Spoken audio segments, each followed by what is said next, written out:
Muito boa tarde, bem-vindo à Revista da Semana. Boa tarde, José Faustino e Silvério Cunha. Bem-vindos ao programa deste dia 28 de abril. Vamos aos temas que marcaram a atualidade. Muitas notícias foram marcando a atualidade ao longo desta semana, em que tivemos 25 de abril, visita de Lula da Silva, um ralhete na Assembleia da República, e é por aí que começamos. Terá sido Augusto Santos Silva o protagonista da semana? Esta é a pergunta que serve para iniciar o programa. Depois do ralhete aos deputados do Chega e a excluir estes deputados das delegações das suas visitas, devido ao comportamento que tiveram durante a sessão solene de recepção a Lula da Silva no Parlamento, uma gravação da ARTV deu a ouvir críticas à atuação deste partido, do Chega, e também de Iniciativa Liberal, durante a recepção a Lula da Silva. A Iniciativa Liberal pediu mesmo que Augusto Santos Silva se retratasse das afirmações proferidas e o Presidente da Assembleia da República desculpou-se com uma conversa de que era uma conversa privada e informal que não deveria ter sido gravada e abriu mesmo um processo de averiguações sobre o assunto. O Presidente da Assembleia da República teve os procedimentos mais adequados, José Faustino, durante estes vários episódios. Boa tarde, bem-vindo. Boa tarde. Eu tenho aqui que fazer uma declaração de interesses porque portanto, eu conheci Augusto Santos Silva e conheço relativamente bem e não posso, naturalmente, nesta análise que faço aqui e quando falo dele, nem o posso favorecer, nem o posso prejudicar, bem entendido. Mas conheço a forma dele atuar, algumas a forma do seu pensamento, etc, etc. E isso dá-me vantagens e desvantagens para poder fazer este tipo de comentário. Eu parece-me que o Presidente da Assembleia da República, independentemente de ser o Augusto Santos Silva ou outro, deve ter, na altura em que é eleito por todos os seus pares, deve ter uma espécie de um distanciamento.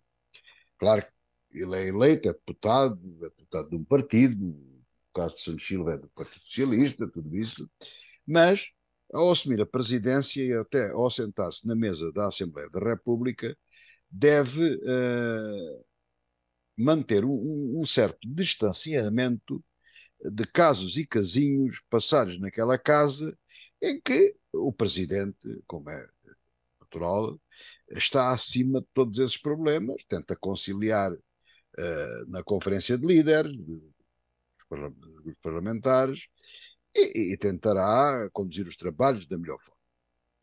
Ora bem, Santos Silva, na minha opinião, tem alinhado pelo diapasão que António Costa definiu para o Partido Socialista, que é dar ar, como se fosse um balão de ar quente, ao Chega, porque o Chega retira votos ao PSD e às formações mais à direita do PS, no sentido de dividir para reinar. Essa é a estratégia do Partido Socialista, isso é mais que conhecido. Aliás, eu estou convencido que uma parte, eu não posso dizer se são 10, 15%, mas uma parte da votação do Chega nas eleições e nas sondagens é justamente oferecida pelo Partido Socialista e pela atuação e pela política definida por António Costa, quiçá pelas agências de comunicação, que são às toneladas e dos melhores, que António Costa e o Partido Socialista têm. Ora bem, dito isto, acontece que Augusto Santos Silva não foi só desta vez, tem-se cedido. E tem-se cedido em várias matérias. Tem-se cedido a querer pôr o Chega na linha, porque o Chega, dadas as características do partido Chega, não se pode pôr na linha, porque é um partido desalinhado. E isso é no silêncio dos gabinetes, é que se mais ou menos faz algum acordo, tratam-se de arranjar limites e pronto. Não pode ser a meio da intervenção de um chefe de Estado estrangeiro que se dá um ralhete a um grupo parlamentar que foi eleito pelo povo e que é o terceiro maior partido do país. Claro que o Chega também dá asa a essa situação. Eu não me parece que a bandeira da Ucrânia seja ofensiva, a baixa corrupção, são coisas com que todos estamos de acordo. A maioria do povo português e dos europeus sem dúvida nenhuma, está de alma e coração com a Ucrânia e não quer corrupção, portanto, isso parece-me pacífico. Já não me parece pacífico bocas, sapateado, quando os outros aplaudem, fazer pateado. Isso não é próprio de um Parlamento e isso Chega está errado. E não tira dividendos disso. Todavia, parece-me correta a atitude da Iniciativa Liberal, que poderia não ter ninguém na sala, teve o seu representante, com um laço, como muitos deputados fizeram com as bandeiras da Ucrânia, mas manifestaram a sua posição. Isso parece-me próprio de um Parlamento, de uma democracia liberal. Depois, em relação às gravações, eu sou um simples cidadão que tive 20 e tal anos à frente e na direção, e chega quase a 30. Fui um dinossauro de uma associação, neste caso das rádios portuguesas, e passei muitas horas no Parlamento, conheci muita gente e tudo isso. E para mim, que estava habituado, desde antes do 25 de Abril, a que quando falava ao telefone, a Pito estava a ouvir, para mim um telefonema é sempre, ou estar aqui na rádio, ou estar no estudo de rádio, ou qualquer coisa, ou falar num computador, alguém está a ouvir, além dos nossos ouvintes, alguém que não devia estar a ouvir. E parti sempre desse princípio, é um defeito de juventude que mantém. E quando entro na Assembleia da República, quando entrei, agora, felizmente, entre menos, repito, felizmente, não é sítio que acho que é muito frequentável, não tenho saudades nenhuma, não. Era bom até que os cidadãos conhecessem como é que aquilo funciona, conhecessem tudo aquilo. Mas eu parti do princípio que, quando ali entro, estou num espaço público e há câmaras por todo o lado e aquilo está a filmar. Porque, como todos sabemos, entre nós os três, o Matias, melhor que nós, eu e o professor, sabe que uma câmara está constantemente ligada, grava ou não grava, mas está sempre a ver. Alguém que está na regi vê o que é que está a passar e ela tem atenção e está por todo lado. E estão suficientemente dissimuladas para que um olho menos experiente não perceba. O que não é o caso daqueles grupos que eu vi na televisão que, felizmente ou infelizmente, conheci ao longo da minha vida. Conheço-os quase todos. Desde o secretário-geral da Assembleia, o Dr. Albino Soares, que foi secretário de Estado da Comunicação Social, passando para o Presidente, para o Primeiro-Ministro, para Augusto Santos Silva, conheço-os pessoalmente. E, portanto, se eu, que sou um leigo, nunca fui deputado, nem quero ser, e à Assembleia casualmente, sabia que dentro da Assembleia tem câmaras por todo lado e gravadores por todo lado, tenho que medir as minhas palavras, não é? E eles até têm o cuidado, até na bola, metem a mão à frente para não se perceber, para os microfones de maior distância, que eles leem pela boca e tal, tal, tal. Eles sabiam, não há ali confidência. Eu até vou mais longe, e não posso ir muito mais. Não sei até se a conversa não foi feita justamente para dar o efeito que deu. Porque se é legítimo que pensemos que o almirante Gouveia e Melo, que dá uma preleção aos seus soldados, que não estava em direto para a rádio nem para a televisão, mas que não escolheu o jornalista de uma certa periferia que eles apanharam, não é? Que se fez a comparação que estava mal, o Sr. Almirante, comandante da Armada, estava mal porque quer ser candidato a Presidente da República, o resto está tudo bem quando se diz que Augusto Santos Silva quer ser Presidente da República. É igual. Isto são coisas que não têm importância nenhuma, inquéritos à televisão da Assembleia. Não, isso está a funcionar por todo o lado. Ou seja, as pessoas disseram aquilo que pensam e o problema do Presidente da Sim. Assembleia da República é que, vamos lá ver, só para acabar, Sim, sim. para concluir, é o princípio da mulher de César, que é uma coisa que é muito repetida, mas que a gente às vezes parece que diz por dizer. Não basta ser séria, tem que parecer sério. E o Presidente da Assembleia da República, que não estou a dizer que o professor Augusto Santos Silva não é uma pessoa séria, não digo isso, mas tem que ser e tem que parecer. Tem que ser e tem que parecer. Porque há uma coisa que ninguém pode esquecer, ninguém pode varrer para baixo do tapete. O Chega, goste ou não se goste do Chega, cometa ou não cometa erro, é o terceiro maior grupo parlamentar, tem 12 deputados. eleitos pelo povo. Isto é um facto. Agora, vamos tentar lidar com esta realidade e resolver os problemas. E eu, com toda a franqueza, acho que não é assim Sim. que eles se resolvem. Desta Sinceramente, acho que análise não. extensa que o José Faustino já aqui fez, passo para Silvério Desculpa lá, Cunha. em Boa resumo, tarde. Uh, Matias, deixa-me resumir. Em resumo, estiveram todos mal. Então, começamos por aí também com a mesma questão. Silvério Cunha, boa tarde, bem-vindo. Ora, o Presidente da Assembleia da República, como é que esteve durante todos estes acontecimentos, esta sequência de acontecimentos? Ora, boa tarde. Bem, eu vou começar por lhe dizer o seguinte: lembram sempre, aliás, houve quem lembrasse também, já se fala sempre nisso, sempre que há, digamos, se invoca turbulência nos parlamentos, toda a gente se lembra da turbulência do Parlamento Britânico, em que o Speaker passa a vida a gritar Order, Order e tal, e por aí fora. E como vês, e até porque na Câmara dos Comuns nem todos os deputados podem ficar sentados, não há de ficar ali uma turba meio de pé, uma coisa assim um bocado complicada. E dá a impressão que é uma grande desordem, é, no entanto, o parlamento mais antigo, digamos, do mundo. Vem do século XVII, 1688, nomeadamente, 89. Ora bem, e portanto, já tem mais de 300 anos isto acontece e ninguém diz que o que acontece lá é, digamos assim, escandaloso ou isto ou aquilo. Claro, já houve até episódios piores no Parlamento Britânico. Um dia, uma deputada, Bernadette Devlin, levantou-se do seu lugar e estava a falar o ministro do Interior britânico e ela chegou ao pé dele e deu-lhe uma bofetada, que é uma coisa que até aconteceu no Parlamento Britânico, embora seja um caso único até hoje. Enfim, e acabou por não ter consequências graves, no sentido em que ela depois também pediu desculpa e tudo, enfim, era uma rapariga na altura de 20 anos, estava muito nervosa e saiu-se com aquela. Bom, uh, devo dizer que o ministro do Interior na altura aguentou a bofetada e não reagiu, deve dizer-se, que é uma coisa que, digamos assim, também era preciso também notar. Agora, o que é que eu acho? Eu acho que toda a gente, no entanto, seja como for, com o Parlamento Britânico ou sem Parlamento Britânico, mas lá irá só para depois notar uma diferença.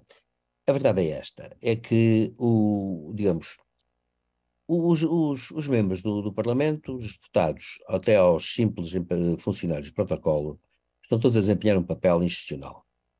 E o papel institucional tem certas regras, queiramos ou não, embora nós saibamos que nos parlamentos, devido à vivacidade do debate, podem, digamos assim, algumas regras podem ser ultrapassadas em nome de uma certa liberdade de expressão, que se no parlamento não existe, então não podia existir em mais lado nenhum, não é? E, portanto, acontece que estão todos a desempenhar um certo papel. E espera-se, naturalmente, que as pessoas desempenhem um papel bem. Não estão ali só para falar entre amigos, não estão ali só para, digamos, para ter, digamos, discursos grosseiros ou pouco urbanos para com as pessoas, estão ali, portanto, por outras razões. Razões que são, precisamente, as razões que derivam da soberania popular. Portanto, eu penso que todos, digamos assim, do princípio ao fim, como digo, desempenham o seu papel e a todos é exigível uma capacidade para desempenhar o seu papel institucional. Portanto, quando o José Faustino diz que estiveram todos mal, estiveram todos mal, evidentemente.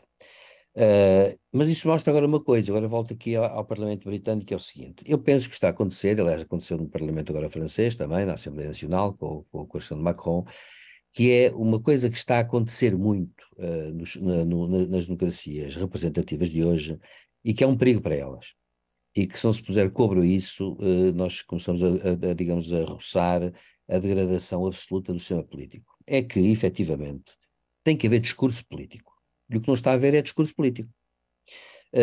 Repare-se, por exemplo, aquela coisa das caçarolas, pronto, eu fiquei um bocado chocado, devo dizer, que eu acho um bocado escandaloso, que, por exemplo, eu dou um exemplo da França. Agora o Macron, que eu acho que tem uma certa coragem física, diga-se de passagem, pôs a ele mesmo e aos ministros a ir a todo lado, e amanhã, como sabem, há a Taça de França, e ele vai ao estádio, vai estar ao estádio, e já sabe o que é que vai acontecer. Ele pôs os ministros em campo e recebem-os com caçarolas, a bater com em tachos e panelas, para aqui e para lá. E acontece que isso, por acaso, eu acho que é um atentado a um princípio básico da democracia, que é o princípio do discurso político. Ou seja, não se recebe um presidente, nem ministros, nem deputados entre si, não se deixando falar. Foi o caso de Etienne Borne, que, quando fez aquela última discurso na Assembleia Nacional, em que passou o 49-3, já o que eu disse e volto a repetir, nós estávamos a ver na televisão, que eu seguiria em direto, ouvi, porque os microfones dela estavam dirigidos às televisões, porque nem sequer os deputados, nem sequer os da maioria, nenhum deputado da Assembleia Nacional ouviu o que ela disse. Tal era o barulho, batia-se nos tampos das mesas, cantava-se a Marselhesa, exibiam-se também cartazes e por aí fora. Ora bem, isto é o fim do discurso político. Ora, isto é trair a democracia representativa, que se assenta no discurso político. Portanto, é o ponto básico. E o discurso político aqui pode ser pela negativa ou pela positiva, ou seja, pode ser pela negativa pela ausência. Isto é, não deixamos falar o adversário, não deixamos falar nada, estamos sempre a interromper, ou isto ou aquilo, isso é chicana. Chama-se isto a chicana política.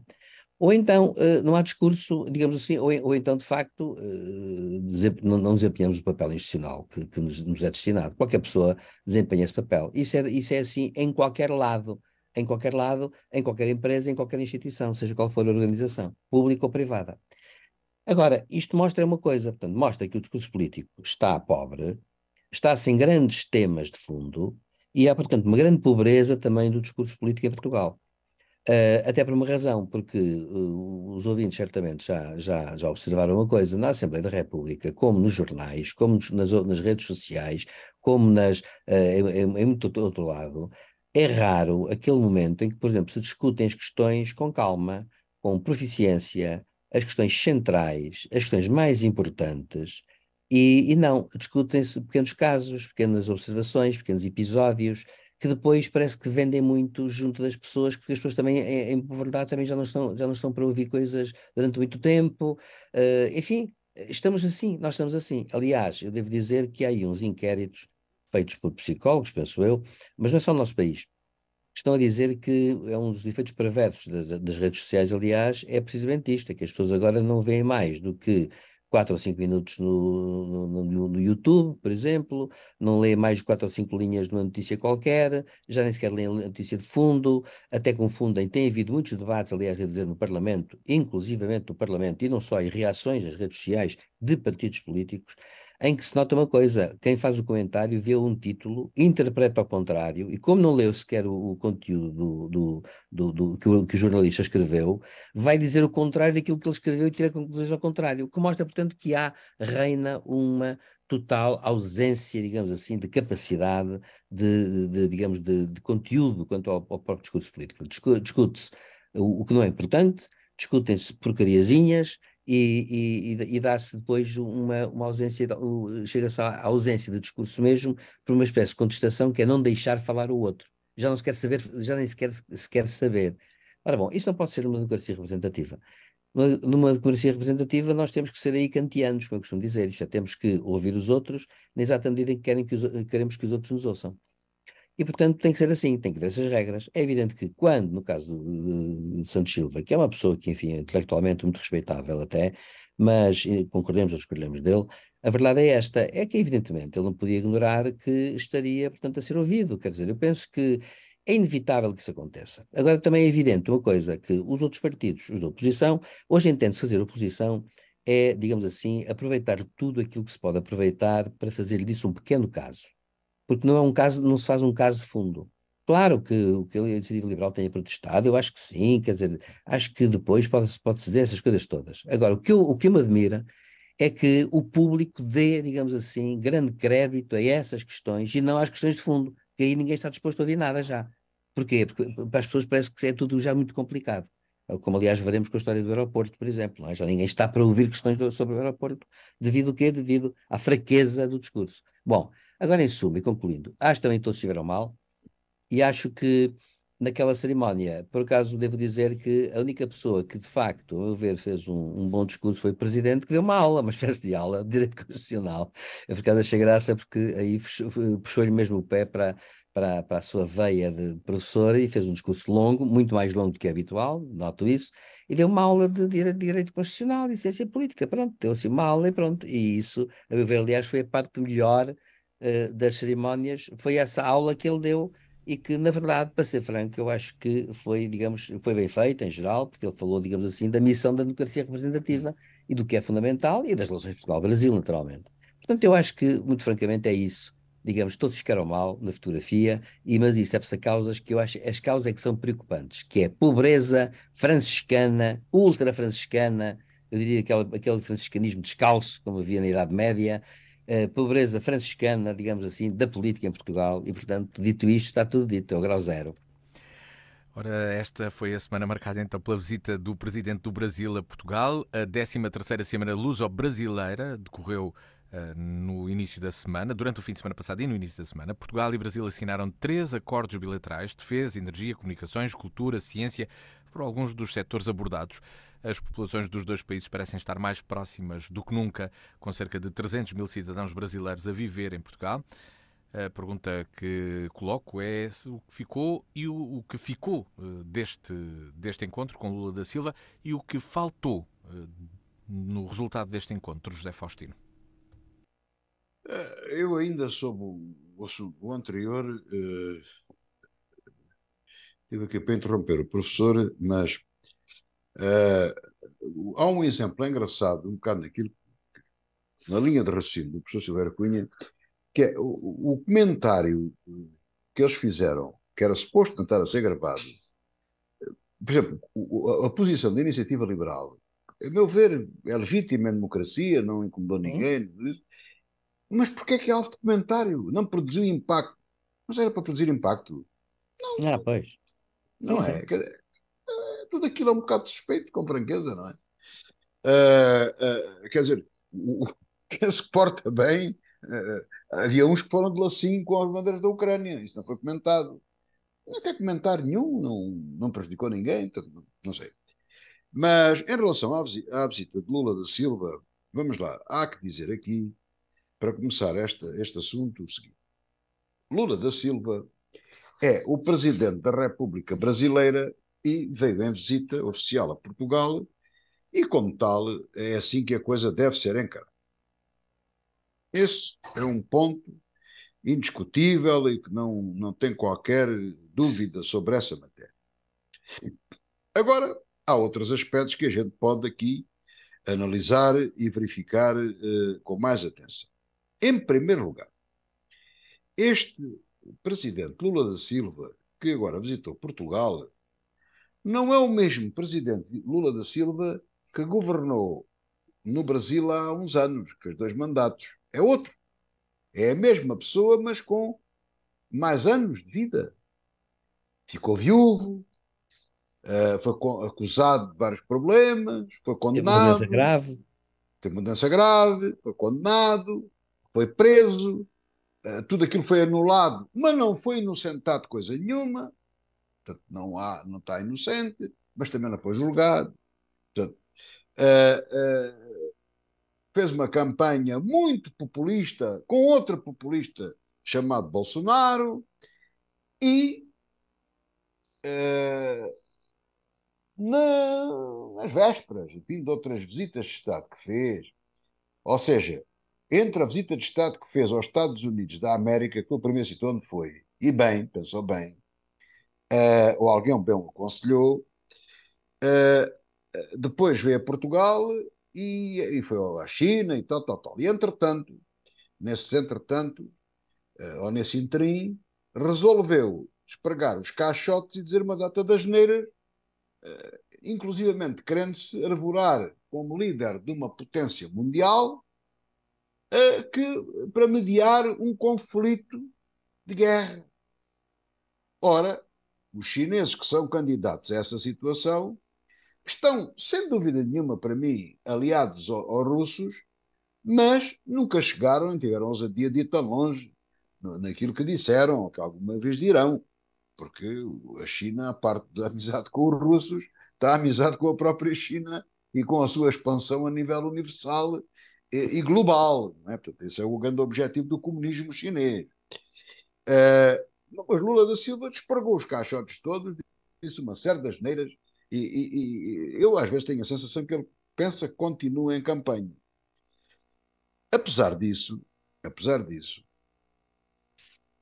ele visitou Portugal num contexto que partiu de um erro. Foi o Presidente da República, sem falar com a Assembleia da República, convidá-lo para participar nas comemorações do 25 de Abril. Ora, as comemorações do 25 de Abril são uma coisa muito melindrosa. E como tal, e até prova em contrário, o melhor é ser uma festa nossa em que falam os representantes dos partidos eleitos, o Presidente da Assembleia e o Presidente da República. E depois vão comer chouriços, pá, e desfilar para a avenida e fazer cada um aquilo que entende e festejar o dia como melhor entender. A visita, o convite a um presidente de um país estrangeiro. Aliás, o Brasil não é um país irmão, é um país filho. Os irmãos são aqui os espanhóis, franceses. Os nossos irmãos são os da União Europeia. O Brasil é um filho. Era nosso e deixou de ser. É um filho, aliás, desnaturado. Zangou-se com o pai, bateu no pai e fugiu. E desapareceu. Portanto, como todos os que tiveram a independência. Numa questão de comparação é isto. Com justificações, não estou a dizer que criou o Império Colonial, não é nada disso que eu quero. Mas o que é certo é que o Brasil faz parte dos PALOP, é um país privilegiado para Portugal nas suas relações comerciais, na sua troca entre cidadãos, de poderem nós irmos para o Brasil, os brasileiros virem para cá, há, aliás, muitos brasileiros cá e tudo isso. Portanto, o presidente do Brasil, apesar de tudo, tem que ser tratado como deve ser.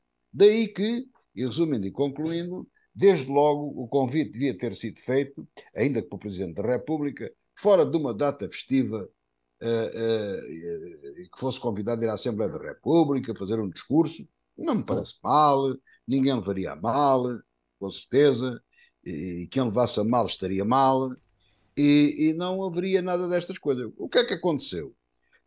Portanto, e ser tratado como tal, e fazer-se as cimeiras luso-brasileiras e acordar-se, todas essas coisas, tudo isso faz parte da situação. Agora, aquilo proporcionou ações que eu nunca esperei ver numa democracia liberal, que já não temos, de facto, uma democracia formal, a polícia a mandar apreender cartazes, a desimpedir pessoas, como se as pessoas não pudessem andar com a bandeira da Ucrânia ou com um cartaz qualquer às costas na rua, duas pessoas não são manifestação, vimos na televisão essas imagens deploráveis, próprias de um Estado totalitário, que a nada ajudam. Portanto, havia um grande nervosismo em tudo isto. E, portanto, a visita de Lula, que podia ser uma visita de Estado normal, enfim, tem sempre os seus percalços, bastante positiva, tudo muito correta, acabou por ficar ferida destes problemas porque ferida nasceu à nascença. E há quem diga que as coisas quando nascem tortas, tarde ou nunca se endireitam. Agora, há uma coisa que dizer. O presidente Lula da Silva portou-se excelentemente. Inclusivamente, como é um populista, sabe tratar com os populismos. Portanto, portou-se muito melhor que o nosso presidente da Assembleia da República. Quando os outros sapateavam, faziam arruaça, ele calava-se. Quando eles paravam, continuava a falar. Mas impávido e sereno. É um especialista em populismo. E em Parlamento Brasileiro também. Sim, não, mas pelo menos que, sim, porque são populistas, pelo menos que sirva para os nossos políticos aprenderem a lidar com o populismo. Claro que António Costa é outro populista que lhe interessa puxar pelo Chega, isso não lhe interessa, como é evidente. Falemos mas então desta visita. Lula Silva, aí teve bem. Silvério Cunha, desta visita de Lula da Silva a Portugal, houve muitos acordos, mas o José Faustino fez aqui um comentário, tudo o que aconteceu paralelamente a esta visita. Ou seja, se calhar a visita ficou mesmo esquecida. Ou o motivo dessa visita? Pois, provavelmente as questões mais substantivas... Destes acordos, há acordos na área da educação. Não, houve 13 acordos que foram assinados entre Portugal e Brasil. É bom lembrar que temos cá 200 a 300 mil brasileiros, mas há cerca de 1.300.000 a 1.500.000 portugueses no Brasil que têm cartão cidadão nacional e, portanto, podem a todo momento descer aí. E, portanto, enfim, somos um país que tem com o Brasil relações de facto privilegiadas. Devemos ter, porque o Brasil não é ainda uma potência mundial, mas é uma potência regional, é a maior economia da América do Sul e é um país que tem potencialmente condições para vir a ser uma superpotência. É um país que tem de facto zonas, é um país cheio de contrastes, é um país onde há extrema pobreza, mas ao mesmo tempo há sítios onde a tecnologia é avançadíssima. Portanto, eles têm, digamos, tudo um pouco.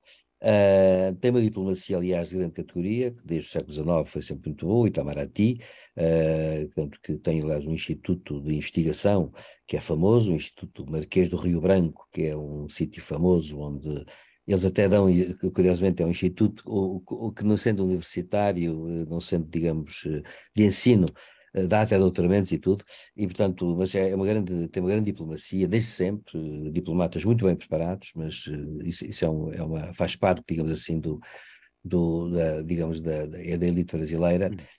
Agora, acontece que o presidente, portanto, o Brasil é um país, sob esse ponto de vista, importante, é um país que a CPLP, por exemplo, só será aquilo que o Brasil quiser que ela seja, não é o que Portugal quiser, nem os outros países, portanto, a CPLP pode vir a ser importante a nível até global, se o Brasil se interessar por isso.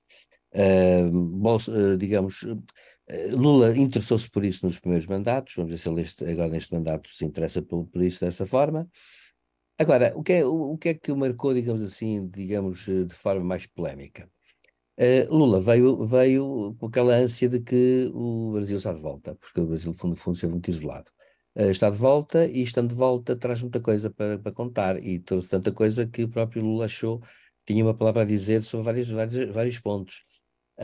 E, claro, criou-se aqui uma fricção, porque o Brasil, um país, aliás, deve dizer-se que Lula aí é um realista, é real político pura, ou seja, o que Lula veio fazer foi dizer: eu quero é continuar a vender muito para a China, o que eu quero é ter boas relações com todos, porque interessa isso ao Brasil. E, portanto, não veio, digamos, também fazer favores nenhuns, nem a Portugal, nem à ANAC, nem aos outros países, porque, no fundo, interessa-lhe é manter um equilíbrio, mesmo que precário e discursivo, desde que tenha bons resultados económicos. É o que lhe interessa a ele. E foi o que ele tratou de fazer. Ele trouxe imensos empresários com ele, trouxe muitos, e como quando vai à China leva tudo aquilo pejado de gente de negócios, precisamente porque o que lhe interessa a isso é o negócio. Como aliás ele diz francamente.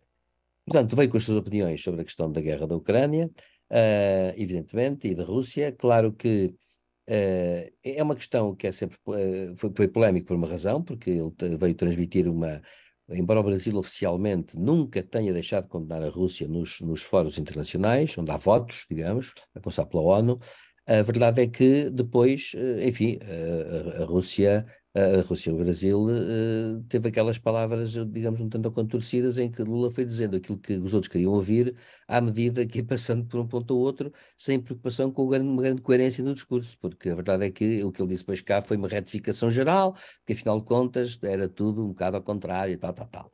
Mas o Brasil é muito apetecido por muita gente. Eu lembro que o governo conservador de Sunak, no Reino Unido, não deixou de agora convidar, e Lula vai, o Brasil, para a coroação do Rei Carlos III, que é um ato de Estado fundamental. Simbolicamente é o mais importante que a coroação do rei ou da rainha. Ora bem, o presidente, o Sunak, que apoia a Ucrânia a 500%, é o governo britânico que mais armas tem fornecido além dos americanos, tem pessoal instrutor lá, etc., convidou Lula e Lula vai, independentemente do que ele disse da Ucrânia, da Rússia e diabo. Portanto, os britânicos nesse aspecto não têm pruridos nenhuns também, portanto, aceitaram realisticamente as posições. São diferentes, mas em última análise o Brasil não é um problema, digamos, que se levanta a esse nível. E Lula não vai levantar problemas aí. Portanto, eu penso, com toda a franqueza, que o discurso do Presidente Lula é um discurso pragmático, em excesso talvez até, porque roça por vezes a incoerência, diz uma coisa num sítio, diz outra no outro, mas é um discurso pragmático e é um discurso que, evidentemente, qual é, digamos assim, para terminar, qual é, digamos, a vantagem, e portanto não me admiro nada que esta zoeira, com estas incoerências todas, tenha sido o caso da visita dele, não será o caso quando ele for ao Reino Unido, até aposto, mas terá sido o caso, mas a verdade é que houve muitos acordos importantes assinados por Portugal e pelo Brasil, a vários níveis, foram 13, e de facto é importante que estas cimeiras se mantenham. Porque o Brasil interessa-nos, queremos ou não, interessa-nos muito. Agora, como diz aliás o Lula, de uma forma muito impressiva, ele contou que uma vez lhe perguntaram porque é que ele levava tanta gente nas suas comitivas, e ele disse: eu levo muita gente porque é assim, eu levo até os empresários todos, por uma razão, porque quando lá chego, eu ponho-os a falar com os seus colegas estrangeiros, porque é isso que é importante, é a função deles, é tratarem os negócios e a fazerem muito negócio. Portanto, ele pôs a questão assim, com uma franqueza que eu acho perfeitamente espantosa a esse nível. Bom, Agora, qual é, digamos, a questão digamos, será, digamos, importante aqui? Bem, eu não penso que as relações brasileiras tenham ficado afetadas pelas posições diferentes, porque, enfim, são países soberanos, não estão nas mesmas alianças, estão na CPLP, mas a CPLP não tem, neste momento, uma vocação geopolítica a esse nível, tem uma vocação mais geocultural, eventualmente geoeconómica no futuro, mas, sobretudo, é isso. E depois, o importante também aqui é que o Brasil, de facto, é um país que tem importância futura, isso tem. De tal maneira que eu queria, e termino com este ponto. A questão da Ucrânia, ao contrário que se julga, o Lula, para retificar o erro, até mandou agora um alto representante à Ucrânia. E Zelensky vai recebê-lo, como é evidente. Até porque interessa ao Brasil também ter boas relações com a Ucrânia, em termos económicos. E Lula disse-o expressamente, explicitamente. Agora, o que acontece é isto. É que Lula, no fundo, parte de um princípio que é o das velhas relações internacionais. Nós esquecemos muito disso. São as velhas relações internacionais. Que relações internacionais são essas velhas? É aquela ideia de que um destes dias, com esta guerra híbrida, a guerra há de ter um fim. Pode ter um fim ao fim de 10 anos, mas há de ter um fim.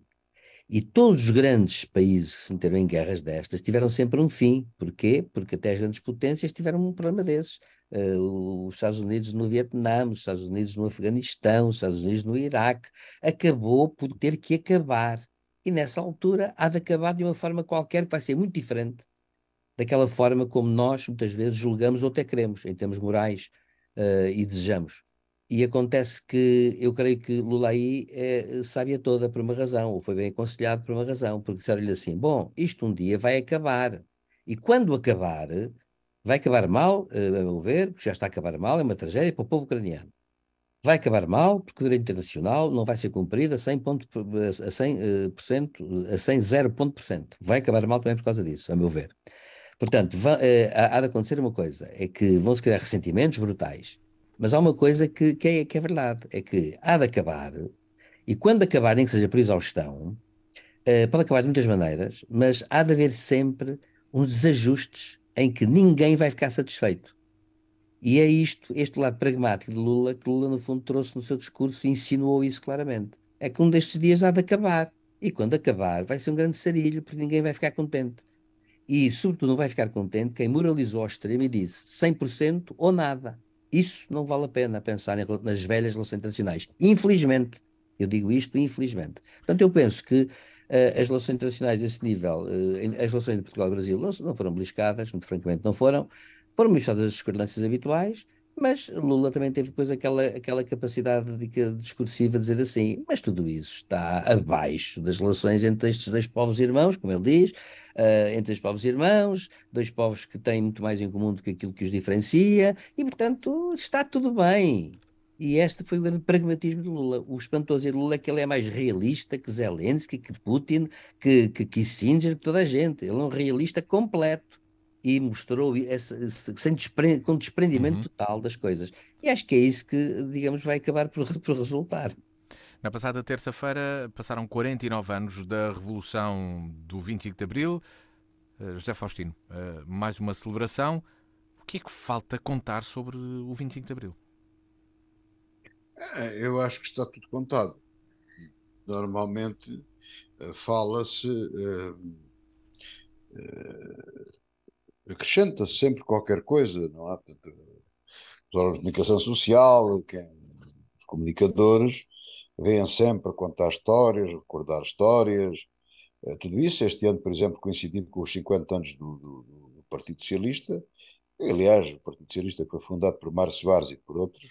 Na Alemanha não tem nada a ver com o Partido Socialista de hoje, ou tem muito pouco a ver, mas é importante do ponto de vista do 25 de Abril e, como já alguém disse, era bom que se começasse a pensar no que foi o 11 de Março, o 28 de Setembro, o 25 de Novembro, especialmente o 25 de Novembro. Porque, se não fosse o 25 de Novembro, Portugal, como dizia Kissinger, seria uma vacina em que devia haver um país com comunismo para a Europa ficar vacinada contra o comunismo.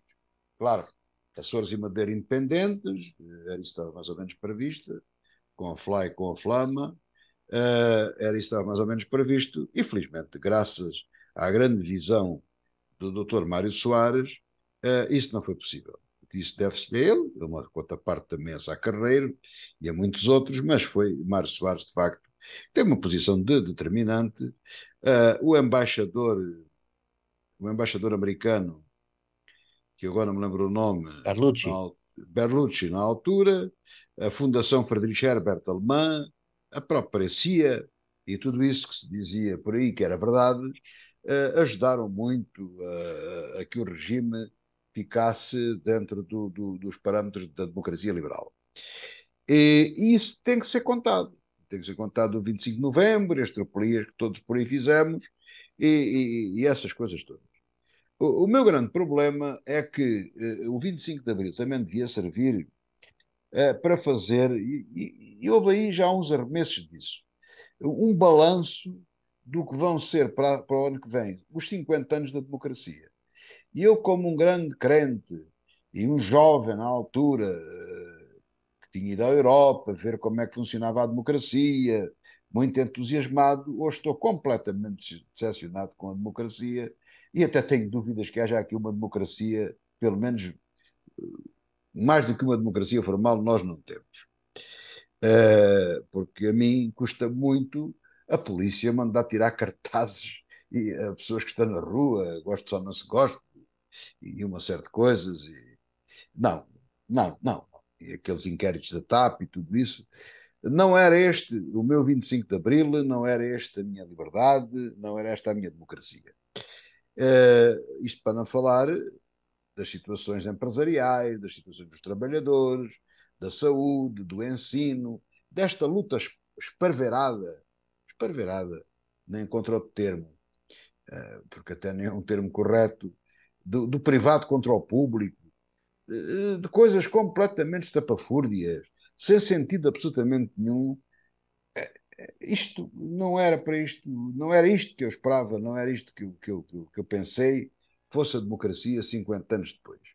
Depois, falando no desenvolvimento, Portugal está na cauda, é certo, não é dos países todos, mas dos países mais desenvolvidos, dentro dos desenvolvidos, somos o mais desenvolvido que há. Portanto, é uma coisa do pior que pode haver. Não crescemos de maneira nenhuma, a nossa dívida que desce porque o PIB sobe graças à inflação, as receitas, os equilíbrios e o déficit resolve-se devido à inflação, ao excesso de receitas fiscais, uma coisa que não se justifica de forma nenhuma. Não há investimento, não há capital. O grande capital, que é um emblema, por exemplo, da esquerda e do Partido Comunista, não há grande capital em Portugal. Sobram 2 ou 3 grupos económicos muito fracos, comparativamente. Portanto, estamos completamente falidos. Somos uns desgraçados ao pé, por exemplo, de uma Irlanda, dos países de leste. A única coisa que temos é boa gente, um bom sol, boas praias. Felizmente, quem anda a fazer mal por esse mundo fora precisa também de vez em quando tirar férias. Vem a Portugal e não é incomodado, porque não é um país seguro, isso é tudo conversa, não há cá segurança nenhuma, isso é treta. Eles não querem fazer mal a Portugal, porque é um sítio bom onde eles têm que vir. E é conveniente para nós não os tratarmos mal, porque eles não fazerem aqui problemas. Não têm aqui problemas. E, portanto, vivemos nas paz dos anjos e a única coisa que dá dinheiro, digamos assim, é o turismo. E isto, 50 anos depois de democracia, é de facto mau. É um balanço muito mau e não há muito para comemorar. E eu vou dizer mesmo mais, assumindo a responsabilidade daquilo que digo. Temos neste momento o pior governo que Portugal alguma vez teve, incluindo Oliveira Salazar. Não estou aqui a falar das liberdades de expressão e digo que o que aqui estamos a fazer é bom que se diga, porque eu não gosto de ser ingrato. Mas isso não se deve ao governo atual, porque se pudesse também não falávamos. Mas o estarmos aqui a falar, isto não era possível no tempo de Oliveira Salazar, do antigo regime. O que está aqui a acontecer, um programa na rádio livre, uma rádio livre, falar livremente e não sei o quê, isso não era possível. E isso vale muito, isso tem muito valor. Mas não chega, há outras coisas.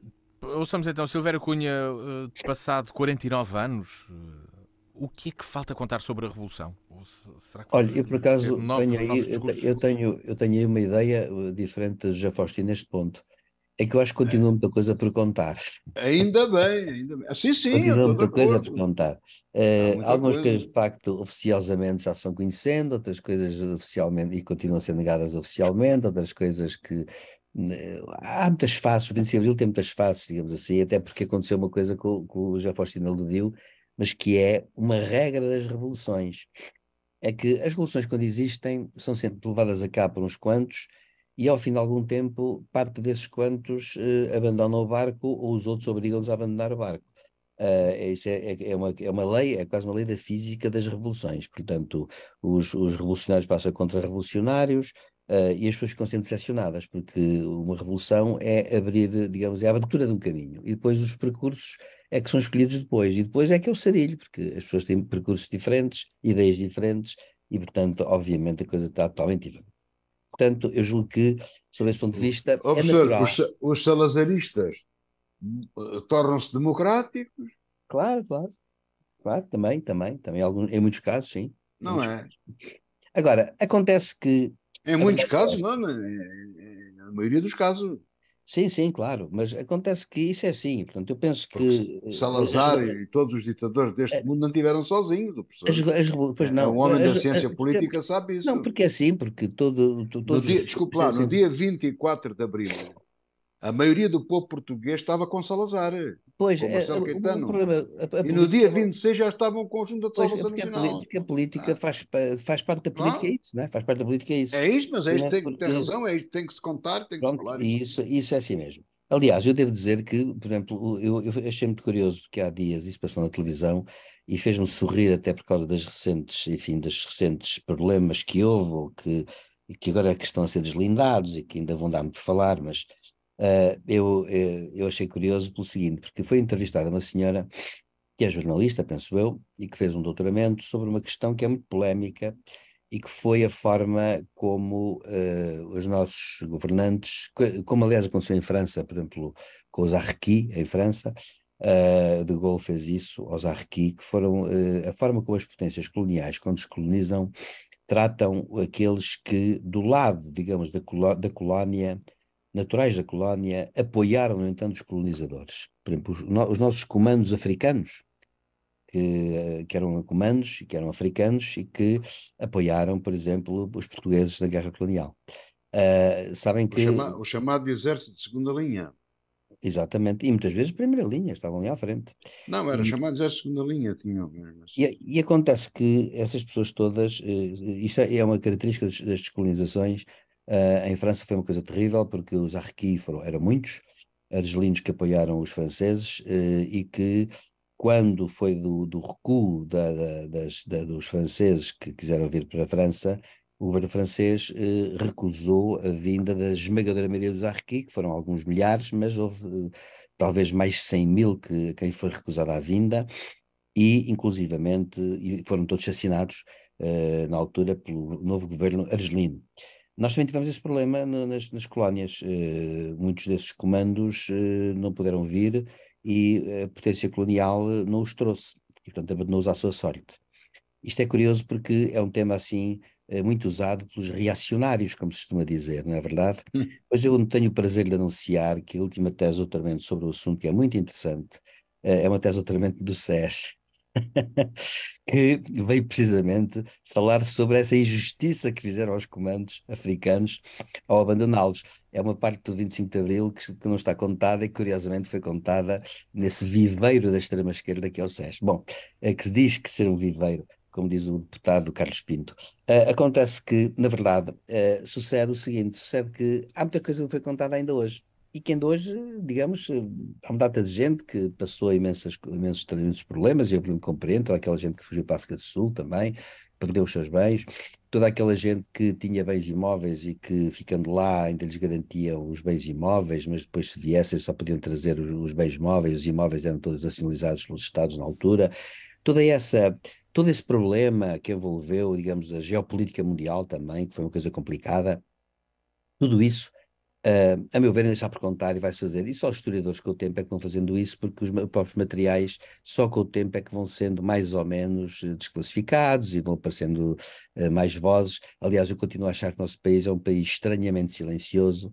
Nós tivemos cerca de 700 mil, 500, 700 mil homens em armas ao longo de 13 anos de guerra, e é curioso porque fala-se pouco disso. Eles transmitiram poucas memórias às famílias, poucas memórias aos filhos, aos netos, e inclusivamente, tirando o Lobo Antunes, que em 75, em 80, perdão, escreveu As Memórias de Elefante, onde essa questão foi levantada, só nos anos 90 é que começou a haver até literatura, a chamada literatura de guerra, como foi a guerra em África, vista de um lado e vista do outro lado. Portanto, é uma questão que é interessante porque os escritores geralmente depois dividem-se e cada um escolhe o seu campo e conta aquilo que é a sua história ou as histórias que ele ouviu falar.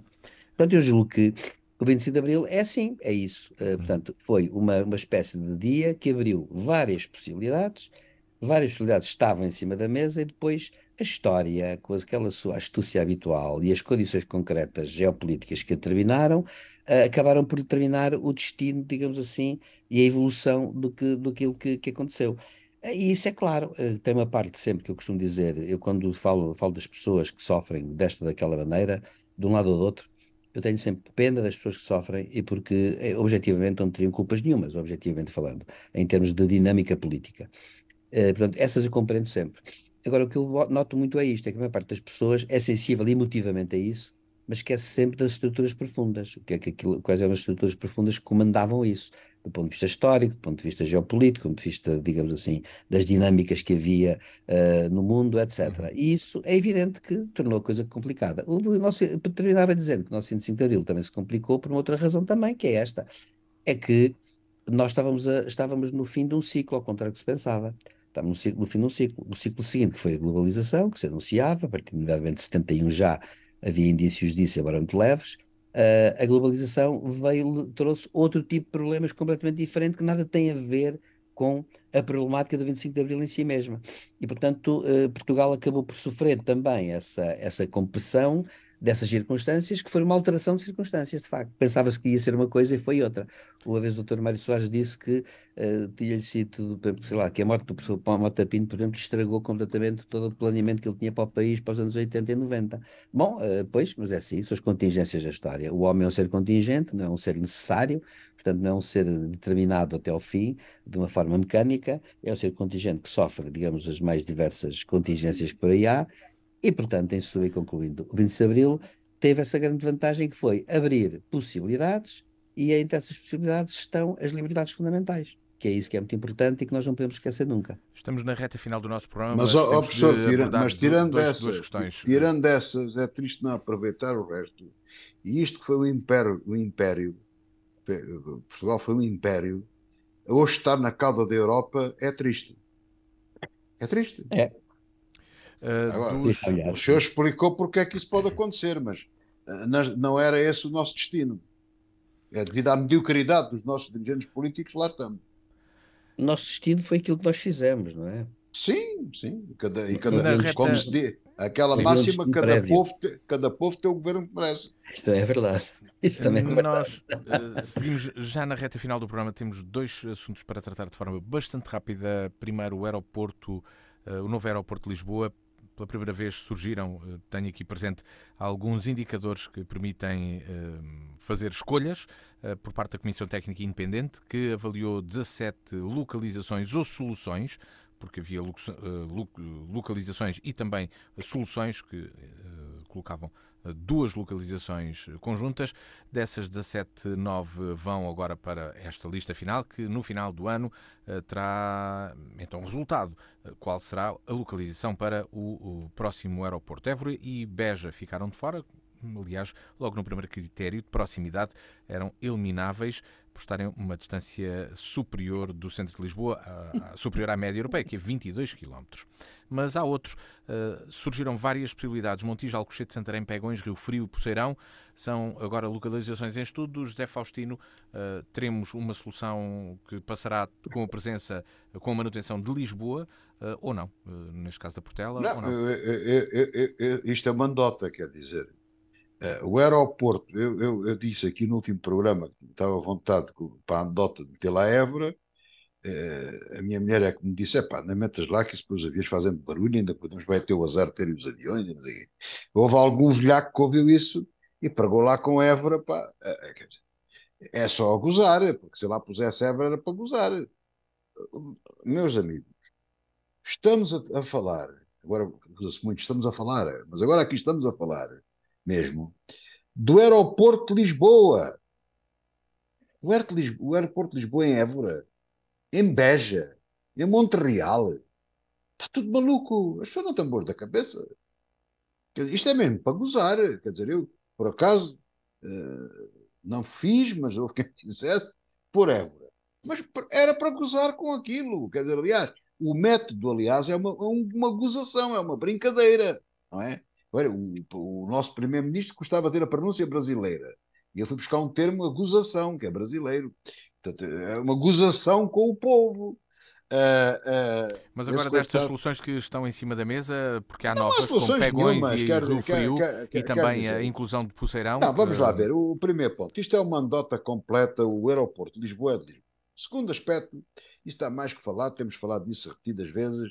O aeroporto não pode continuar na Portela, aquilo é um perigo para aquela gente, não é só o barulho dá o menos, é o perigo de um avião ali cair e é uma chatice muito grande. Depois, percebeu-se por vários estudiosos, vários estudos que se fizeram, o impacto ambiental, tudo mais, e até para a própria expansão futura da própria metrópole de Lisboa, que o aeroporto terá que ficar na margem sul do Tejo. E depois, devido às circunstâncias, sem prejuízo de Rio Frio ser uma opção boa, não digo que não, mas demorará algum tempo, talvez, a que a expansão de Lisboa vá mais para ali. Parece, sinceramente, sempre me pareceu, que Alcochete é de facto a melhor solução, não como pode ficar temporariamente como um auxílio à Portela, mas o grande objetivo é formar um aeroporto em Alcochete, de início com uma, depois com duas, provavelmente três e depois quatro pistas.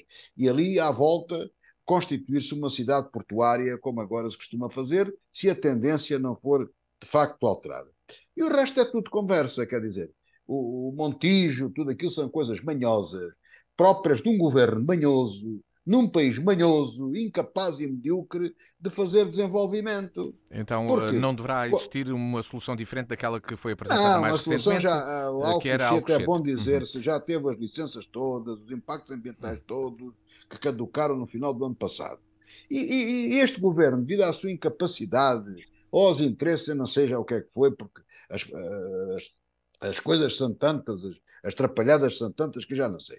O que é certo é que se começou a falar no Montijo, com os concessionários do aeroporto da Portela, são os franceses e essa coisa toda, e depois depois apareceram uns independentes, uns empresários particulares, de Propõe o iniciativa Santarém, sim. privada, foram para Santarém para estar fora dos 40 quilómetros da área protegida pelos concessionários de Lisboa. Ora, porque está fora, naturalmente não é o aeroporto de Lisboa, é o aeroporto de Santarém, é outra coisa. É a altura disto tomar algum norte, quer dizer, o país tem que tomar algum norte. Tudo isto é uma coisa disparatada de um governo que não tem norte, não tem sul, não tem coisa nenhuma. Silvério O Cunha, antigo desta... regime já tinha definido um local do Quem aeroporto. era Rio Frio? Rio Frio, este mal ou bem, veio Este definido também definiu Alcochete. Alcochete. Exato. Não, Alcochete, e agora E depois foi altera-se definido o tudo. Montijo. Porque...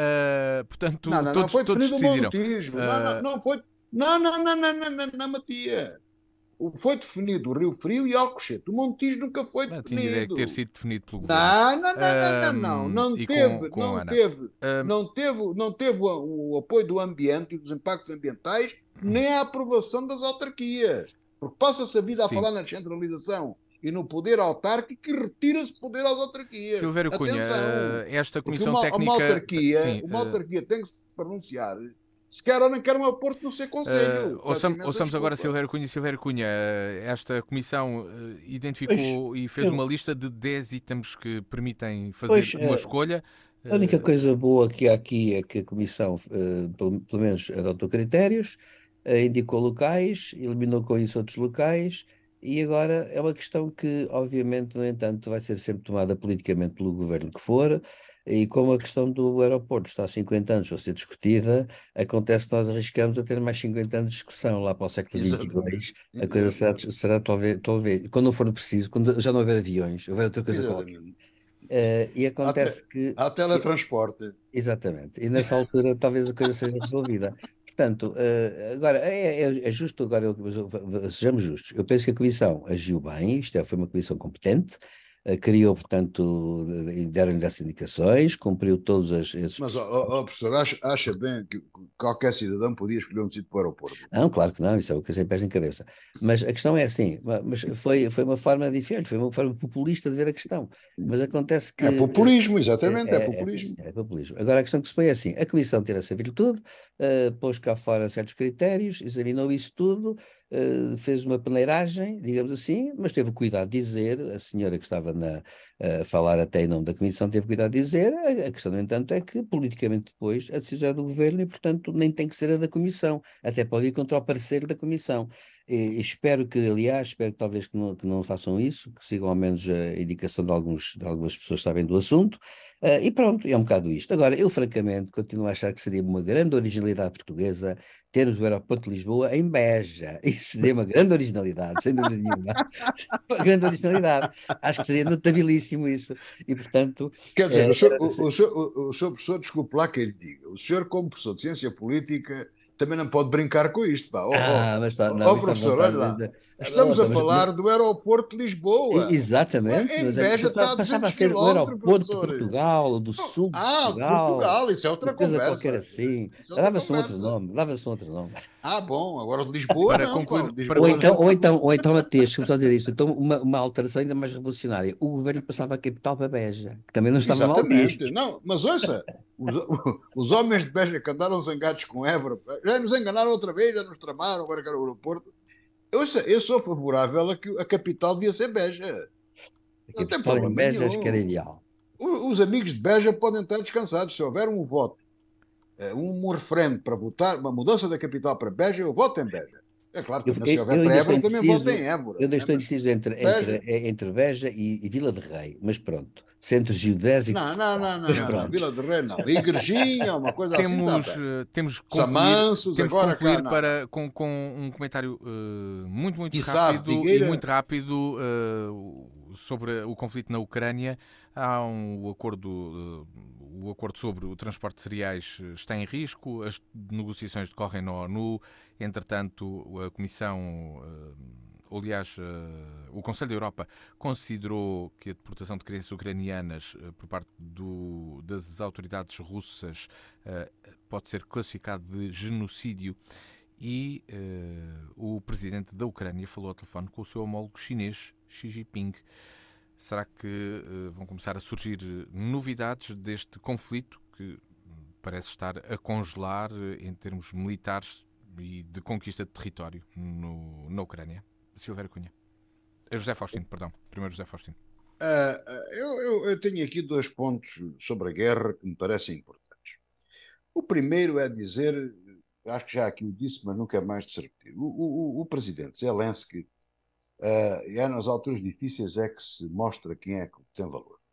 Provavelmente, se não houvesse guerra, Churchill nunca teria sido o homem com o impacto que foi, embora fosse uma grande personalidade, como é fácil de perceber.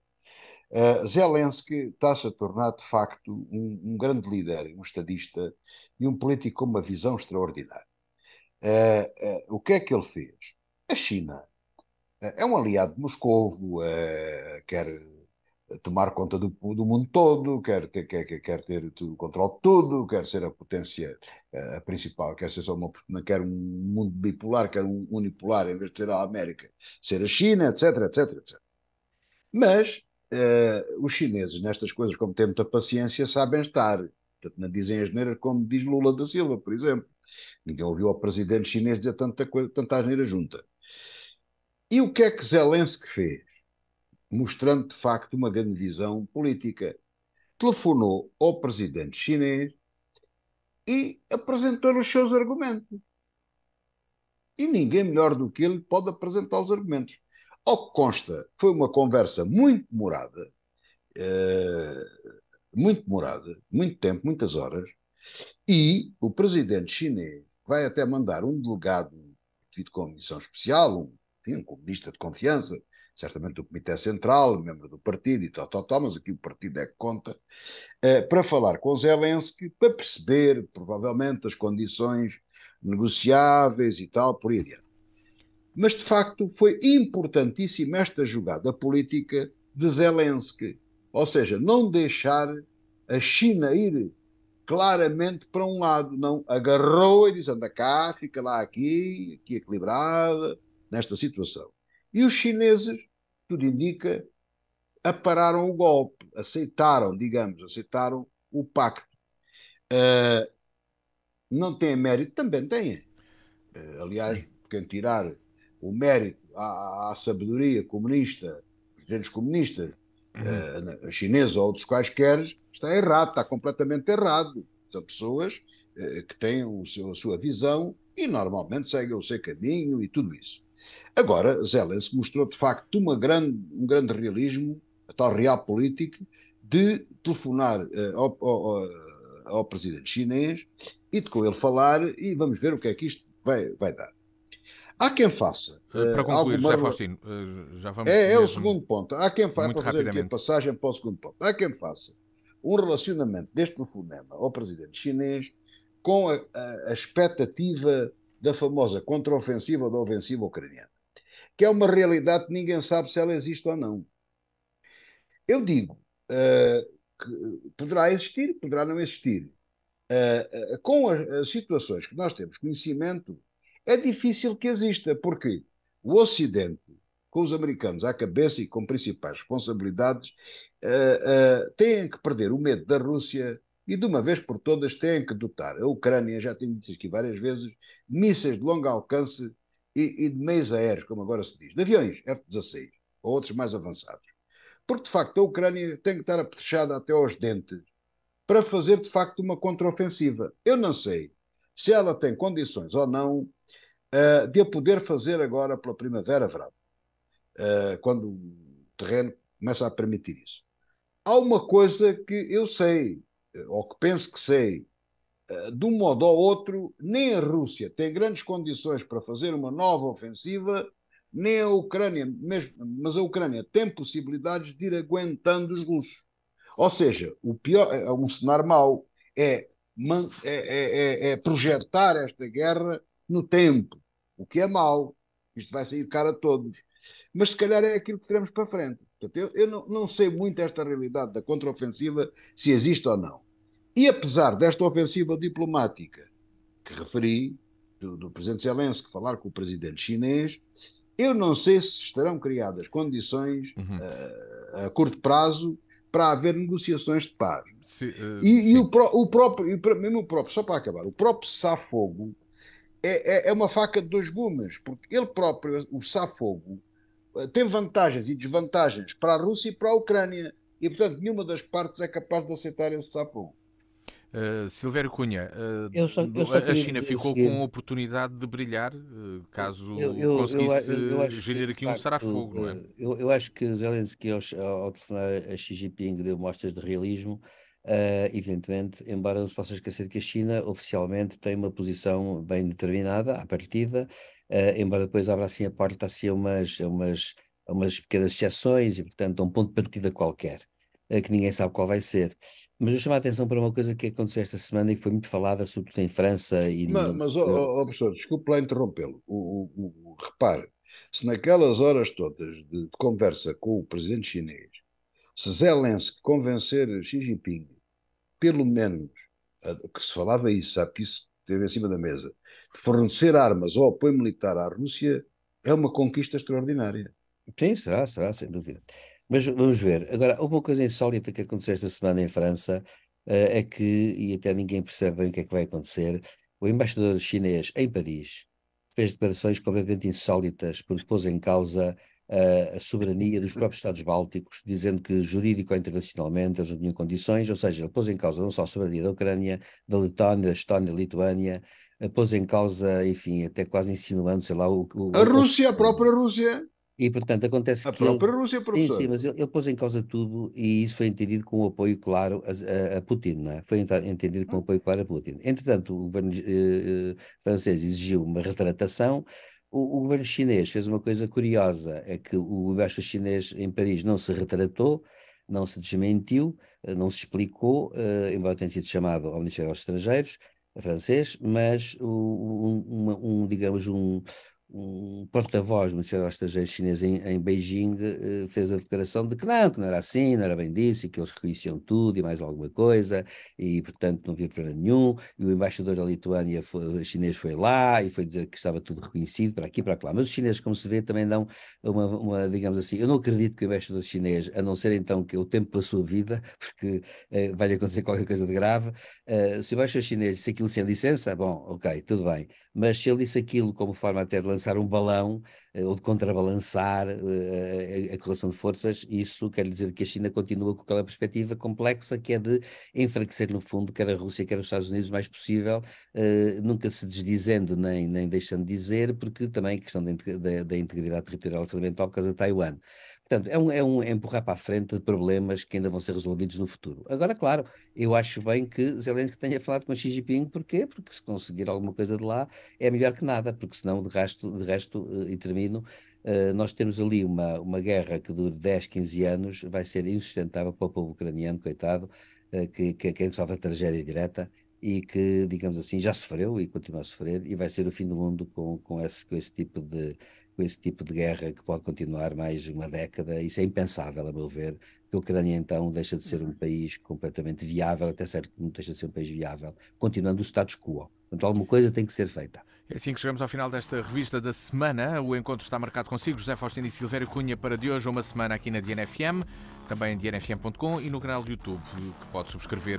Boa tarde e até de hoje 8 dias.